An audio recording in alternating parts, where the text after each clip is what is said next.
இந்த 25ஆம் தேதி பாரிஸில் எங்களுடைய கான்சர்ட் இருக்குது, ப்ரோக்ராம் இருக்குது.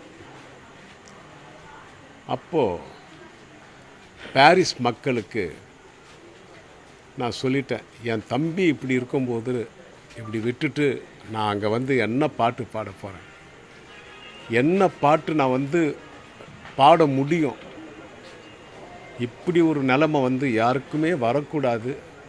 ஆனால் எங்கள் குடும்பத்தில் வந்துருச்சு. அப்படி ஒரு தம்பியை நாங்கள் எப்போ பார்க்க போகிறோம்? அதாவது இதுக்கப்புறம் எந்த ஜன்மத்தில் சபேஷன் எனக்கு தம்பியாக பிறக்க போகிறாரு, இதோட எந்த ஜன்மத்தில் சபேஷனுக்கு அண்ணனாக நான் பிறக்க போகிறேன்னு தெரியலையே.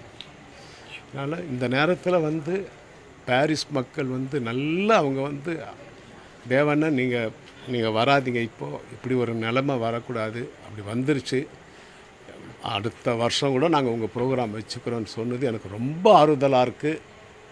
பாரிஸ் மக்களுக்கு இதன் மூலமாகவே என்னுடைய நன்றியை நான் தெரிவிச்சுக்கிறேன்.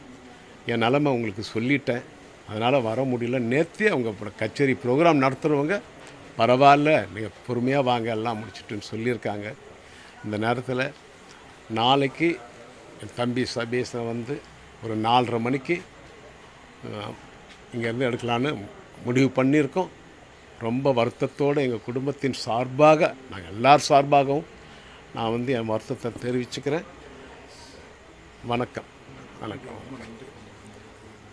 என்னப்பா, இங்கே எங்களுடைய குடும்ப பாரத்தை, எங்கள் குடும்ப சூழ்நிலையை புரிஞ்சுக்கிட்டு நீங்கள் எல்லோரும் வந்திருக்கீங்க. இங்கே அது உங்களுக்கு எல்லாருக்குமே நான் வந்து எல்லோரும் இங்கே வந்திருக்கீங்க, மீடியா மக்களெல்லாம் எல்லோரும் வந்திருக்கீங்க. இங்கே எல்லாருக்குமே என்னுடைய நன்றியை நான் தெரிவிச்சுக்கிறேன். என் சார்பாகவும் என் சகோதரர்கள் சார்பாகவும் குடும்பத்தினர் சார்பாகவும் என்னுடைய நன்றியை நான் தெரிவிச்சுக்கிறேன். வணக்கம். வணக்கம். வணக்கம்.